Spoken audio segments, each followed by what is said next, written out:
Professeur Eric Combe, bonjour. Bonjour. Merci d'être avec nous. Comment les grands spécialistes des maladies infectieuses réagissent à la décision d'Emmanuel Macron? Je rappelle que vous êtes chef du service des maladies infectieuses de l'hôpital de la Pitié-Salpêtrière. Emmanuel Macron a donc décidé de maintenir le couvre-feu avec quelques nouvelles restrictions. Est-ce qu'il prend un gros risque? Est-ce qu'il a pris un gros risque? Oui, je crois qu'on est tous d'accord pour dire qu'il a pris un risque. Un assez gros risque quand même. Oui. Et puis on verra Pourquoi un assez gros risque, Eric Combe? Parce que, en fait, c'est très difficile de s'exprimer pour toute la France, vous voyez, parce qu'on a tous une approche biaisée par là où on exerce. Et la situation n'est pas du tout la même dans l'ouest de la France qu'elle est dans l'est de la France, dans le sud ou dans le nord. Donc, quand on s'exprime, moi je suis à Paris, oui. À Paris, effectivement, on voit la courbe monter. Donc, on est très inquiet. Mais si j'étais en Bretagne, je ne verrais pas de courbe monter. Donc vous êtes inquiet. À Paris, vous êtes inquiet. À Paris, on est inquiet, oui, ça c'est évident.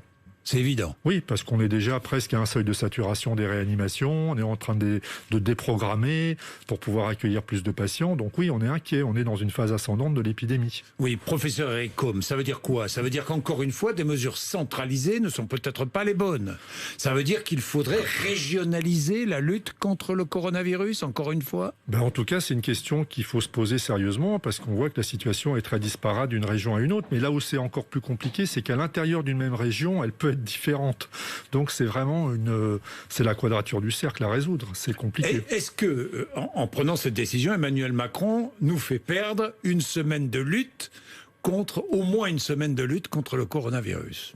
Franchement. Ça dépend de la manière dont comment on se place. Oui. Quelque part, on perd une semaine. Je vous rappelle qu'il y a un élément fondamental qui a été oublié, c'est qu'entre le moment où on prend une décision et le moment où elle produit son effet, il se passe 15 jours à 3 semaines.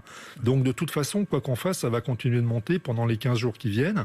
Et comme on est déjà à la limite de la saturation, on prend un risque. Qu'est-ce que vous voulez nous dire? Nous ne pourrons pas éviter un nouveau reconfinement, selon vous? Non, je pense que ça dépend où on est, ça dépendra des régions, ça dépendra évidemment de ce qui va se passer dans les jours qui viennent, ça dépendra aussi de l'effet des vacances. Ça veut dire que s'il y a autant de disparités sanitaires dans les jours qui viennent, il va falloir prendre des décisions de confinement régionaux, des confinements selon les régions, selon les départements, peut-être selon les métropoles. Je crois que ça va se discuter à un moment, effectivement. La question sera posée. Oui, la question va se poser, c'est évident. Ça veut dire déplacement limité. Une des conséquences, effectivement, de ces confinements régionalisés, c'est que les déplacements pourraient plus avoir lieu entre deux régions. Avec des vacances scolaires qui approchent. Effectivement, ça complique énormément la décision politique. Exactement, ça complique la décision politique. D'accord.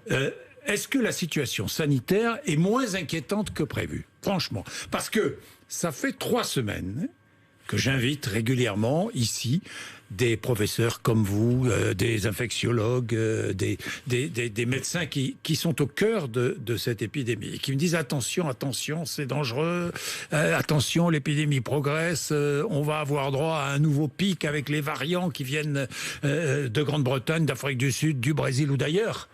Eric Combe, alors, est-ce que la situation sanitaire est moins inquiétante aujourd'hui qu'il y a 15 jours? Non, elle est certainement pas moins inquiétante qu'il y a 15 jours. Elle est plus inquiétante qu'il y a 15 jours. Parce que depuis 15 jours, ça continue de monter. Et même si ça monte doucement, ça monte sûrement. Après, il faut se rappeler que la santé, c'est un état de bien-être physique, psychique et social. Et donc, si vous prenez en compte le physique, effectivement, les choses vont pas bien. Mais si vous prenez en compte le psychique et le social, les choses ne vont pas mieux. Ça veut dire quoi? Ça veut dire que le président de la République a pris la bonne décision si on prend en compte tous les critères, et la mauvaise décision si on ne prend en compte que le critère sanitaire. Exactement. C'est exactement ce que je pense.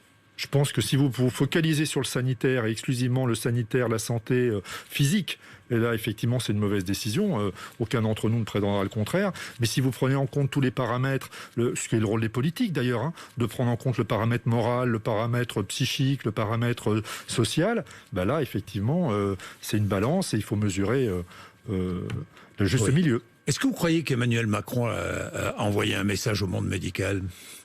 À tous les médecins qui viennent sur les plateaux, qui sont invités, qui ne viennent pas, qui ne s'invitent pas, que les choses soient très claires, et soyons honnêtes, c'est nous qui vous invitons. Mais est-ce il vous a envoyé un message à Jean-François Delfrécy, à vous, à tant d'autres qui sont là régulièrement. Enfin, il a envoyé un message pour nous rappeler qu'il n'y avait pas que la santé physique dans la vie, qu'il y avait la santé psychique, qu'il y avait le social et l'économique, quoi. Oui, ça m'apparaît une réalité incontestable. Oui, enfin, que vous connaissez, évidemment. Pas en tant que médecin, mais en tant que citoyen. Quoi. En tant que médecin, c'est une erreur. Mais une erreur.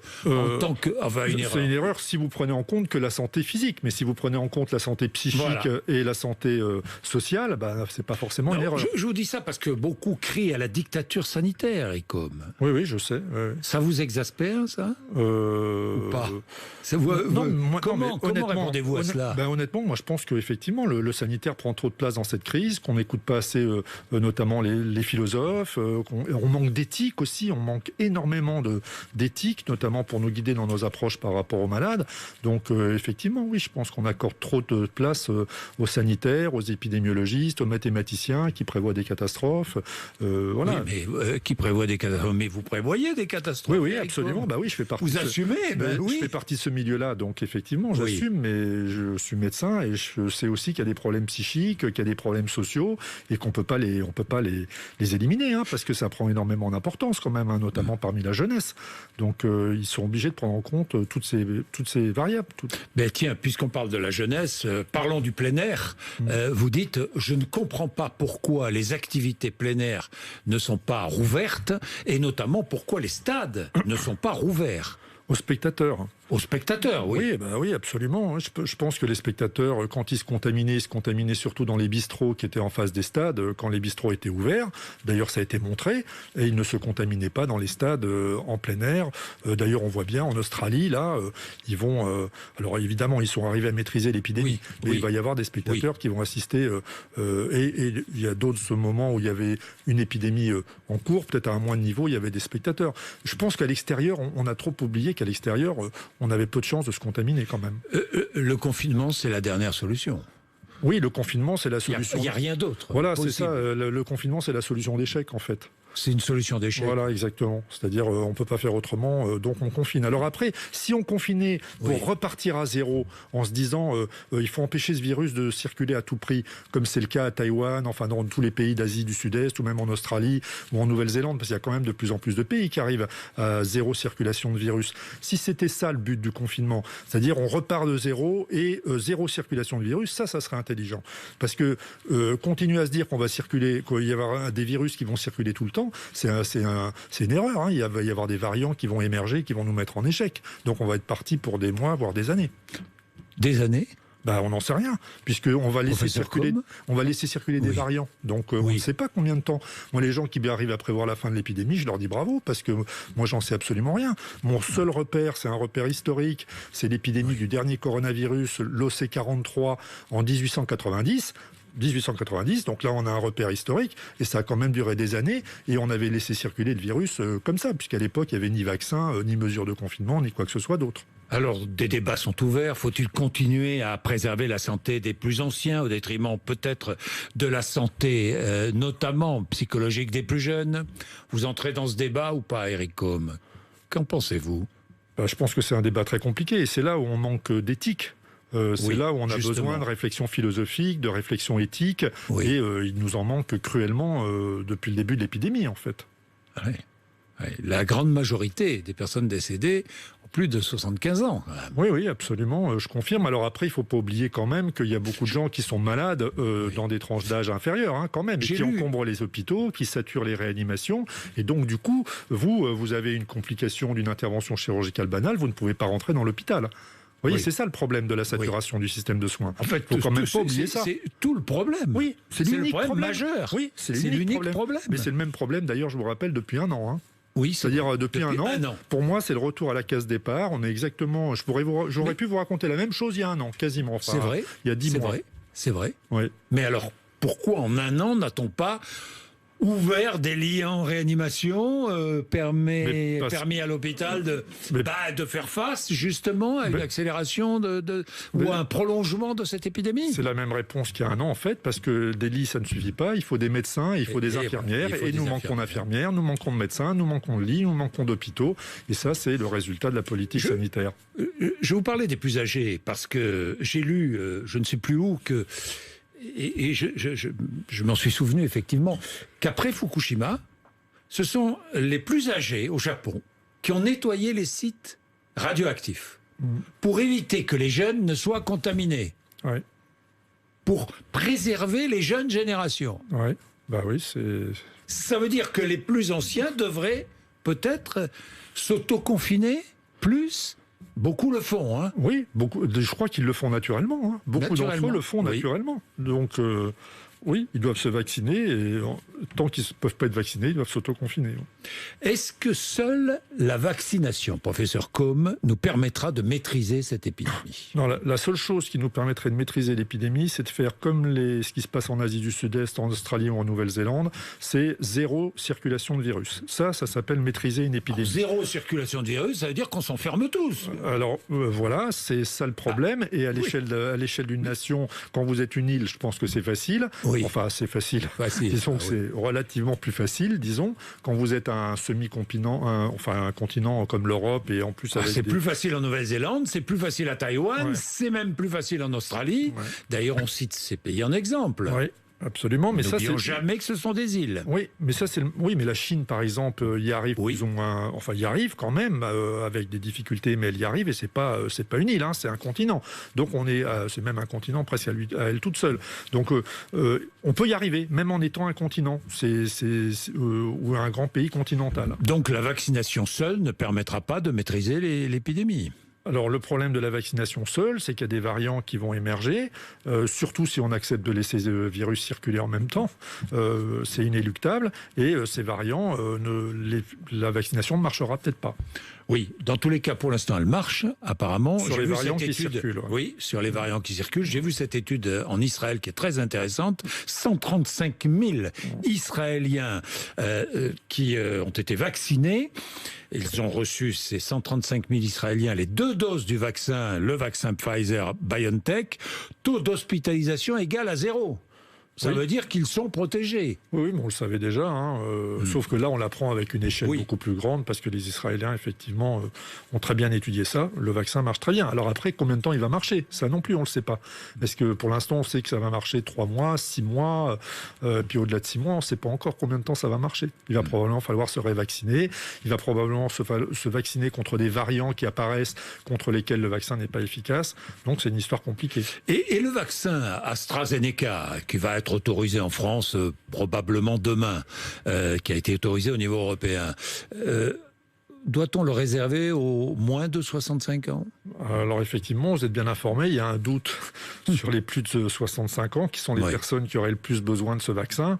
Malheureusement, ils n'étaient pas dans l'essai vaccinal, donc on ne connaît pas l'efficacité du vaccin chez les personnes plus âgées. Mais vous savez, on utilise les vaccins Pfizer là, chez des personnes de plus de 80 ans. On ne connaît pas non plus l'efficacité dans cette tranche d'âge de ce vaccin-là. Hein. Oui, non, je vous dis ça parce que certains avancent la possibilité de vacciner avec ce vaccin AstraZeneca tous les soignants, et même les plus jeunes. Est-ce que les soignants doivent devenir maintenant prioritaires dans la vaccination, compte tenu de l'augmentation du nombre de malades à l'hôpital ? Ah, mais c'est une évidence. C'est une évidence. Oui, bah oui. Vous demandez à ce que les soignants deviennent, quel que soit leur âge. Oui, les soignants, pour moi, sont une priorité du vaccin, évidemment, parce qu'il y a des clusters qui se constituent dans les hôpitaux, et ça, c'est pas admissible. Donc, puis il faut protéger les soignants. De toute façon, c'est une évidence. Ils ont payé un suffisamment lourd tribut à cette épidémie. Il faut absolument. Je ne sais pas si la décision sera prise, dans tous les cas, vous le demandez. Oui. Johnson & Johnson, autre vaccin, Janssen, puisque Janssen c'est en Europe, ce qu'est Johnson & Johnson aux États-Unis, va proposer un vaccin aussi qui va sortir au mois de mars, semble-t-il. À peu près. Dose unique. Dose unique. Ça, c'est important. Oui, dose unique, donc forcément plus facile à administrer, mais pour l'instant, on n'a pas encore assez de recul pour que je puisse en dire plus sur ce vaccin. Mais c'est un bon espoir, oui. Et les tests salivaires, ça fait des semaines qu'on parle de tests salivaires. Oui. On en ça vous parle, fait sourire oui, parce qu'on en parle tellement que... qu'on ne les voit pas. Bah oui, on ne les voit pas. Puis surtout, on n'arrive pas à se faire une idée suffisamment précise, parce qu'apparemment, ça dépend des... Mais pourquoi ? Ça dépend apparemment des laboratoires qui commercialisent aussi les tests salivaires. Donc, il y en a qui disent, oui, c'est très bien, d'autres qui disent que c'est moins bien. On n'arrive pas à se faire une idée exacte. Honnêtement, et d'ailleurs moi-même, je n'arrive pas à me faire une idée exacte, donc je ne peux pas vous en parler mieux. Vous ne pouvez pas en parler. Non, Pour l'instant, il y a les tests PCR, ce sont les meilleurs et les plus efficaces. Ouais. Et les traitements, les fameux anticorps monoclonaux. L'Allemagne, qui est prête à utiliser ses cocktails d'anticorps de deux laboratoires américains, est-ce que nous devrions faire la même chose en France ? Ça coûte très cher. Oui, ça coûte très cher. Alors, vous savez que Trump a été traité comme ça. Hein. Il a reçu des anticorps monoclonaux en plus des corticoïdes. Et du remdesivir, mais bon, il a été traité comme ça. Ce qui est apparemment efficace, c'est pas l'anticorps monoclonal, c'est des anticorps monoclonaux. Donc, il faudrait des combinaisons de deux anticorps monoclonaux. Combinaisons, ouais. Voilà, ouais. C'est des médicaments qui coûtent très cher. Ils pourraient pas être donnés à tout le monde. Et pour l'instant, il y a eu très peu d'essais thérapeutiques. Il y a un bénéfice qui apparaît, disons, intéressant, mais pas. Enfin, c'est pas la panacée, quoi, clairement. Et la colchicine. Et la colchicine, vous y croyez ou pas ? C'est l'étude québécoise, donc l'étude canadienne, oui, on l'a tous vue. Ceux qui souffrent de gouttes connaissent la colchicine. Bon, voilà, c'est ça, exactement. C'est un anti-inflammatoire. Voilà, exactement, qui est connu pour donner de la diarrhée, d'ailleurs.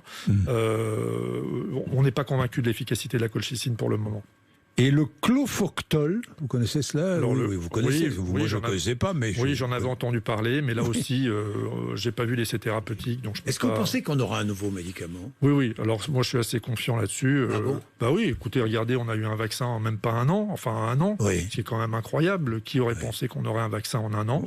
Donc, moi, je pense qu'on aura effectivement des médicaments antiviraux efficaces dans les mois qui viennent. Oui, je suis assez confiant là-dessus. Un médicament, c'est-à-dire un médicament qu'on prendra ? Oui. Qui soignera ou un médicament qui préviendra ? Non, je pense que ça sera plutôt un médicament un peu comme sur le modèle de la grippe, parce que c'est aussi le cas avec tous les antiviraux, c'est-à-dire qu'il faudra les prendre suffisamment tôt dans l'évolution de la maladie pour bloquer le passage vers les formes graves. Professeur Combe, on ne parle pas suffisamment du Covid long. Oui.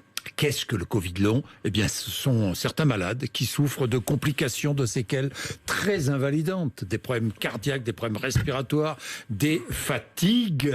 Et les victimes ne sont pas que des personnes âgées. Exact. Donc le Covid long, c'est quand même compliqué. Il y a des patients qui ont des séquelles de la réanimation, donc les formes graves ont des séquelles, malheureusement. Il y a des formes moins graves qui ont également des durées prolongées, par exemple perte de goût, perte d'odorat, qui peuvent durer. Et la fatigue aussi peut durer longtemps. Et puis, il y a des patients pour lesquels on a beaucoup de symptômes, pas beaucoup de signes physiques, et même pas du tout de signes physiques. On a du mal à distinguer ça ce montre qui revient. Que le Covid n'est pas qu'une simple grippe, ça, professeur. Non, c'est sûr que c'est pas une simple grippe. C'est une preuve. Non, mais parce que j'ai tellement entendu ça, vous aussi. Oui, mais c'était il y a un an. C'était il y a un an. Mais certains encore. Oui. Certains adeptes du tout ouvert ou du... Non. Oui, puis après c'est un mode de comparaison, certains c'est-à-dire anti-masques. Voilà, on se réfère à la grippe en tant que mode de comparaison, mais c'est pas une simple grippe, c'est plus grave que la grippe quand même. Oui, c'est beaucoup plus grave que la grippe. Certains malades qui souffrent justement de ces Covid longs doivent être je ne sais pas, parce que j'ai l'impression qu'une fois sortis de l'hôpital, on ne se préoccupe plus de ces malades-là. Si, on s'en préoccupe. Vous les voyez revenir à l'hôpital ? Oui, on a des consultations spécialisées pour ça. Alors, paradoxalement, ce qu'on voit revenir, c'est pas forcément les malades qu'on a vus en hospitalisation. C'est parfois des malades qui n'ont pas été hospitalisés. Qui n'ont pas été hospitalisés, qui ont eu des symptômes, qui ont souffert de la maladie, qui n'ont pas souffert gravement de la maladie, mais qui continuent pendant des semaines et même des mois à souffrir de la maladie. Oui, enfin, on en a 50% quand même. Mais est-ce qu'on a une explication ? Enfin, on a quand même 50% de ces malades-là qui viennent nous consulter pour Covid long, pour lesquels on ne retrouve pas des preuves de Covid. Ah bon ? Oui. Bon. Dans notre série, c'est 50%. Puisqu'on a publié, on s'est intéressé à cette problématique des Covid longs et on a remarqué que 50% n'avaient pas eu le Covid. Mais pourquoi est-ce que certains souffrent de Covid long ? On ne sait pas. Comme je vous l'ai dit, il y a différentes catégories. Il y a les personnes qui souffrent de séquelles de passage en réanimation. Bon, cela, c'est absolument évident. Il y a les personnes qui ont des séquelles des manifestations cliniques, perte du goût, etc. Et puis, il y a une troisième catégorie qu'on n'arrive pas à bien classer. Cette catégorie dans laquelle on retrouve quand même 50% de gens pour lesquels on n'a pas de preuve de Covid, la sérologie est négative, et pour lesquels on a du mal à mettre le nom Covid long là-dessus, parce qu'il y a d'autres causes qui peuvent expliquer un tel état, notamment l'anxiété très importante, les problèmes psychiatriques, psychologiques, dont on parlait tout à l'heure. Je vous rappelle, ça retombe sur la définition de la santé selon l'OMS, c'est un état de bien-être physique, psychique et social. Oui. Bien. Merci beaucoup, professeur Combe, d'être venu nous voir. Vous venez régulièrement. Je suis très heureux d'ailleurs parce que de faire le point régulièrement avec vous tous, ça nous permet de voir où nous en sommes et de dire franchement les choses. 8h54, merci RMC et BFM TV.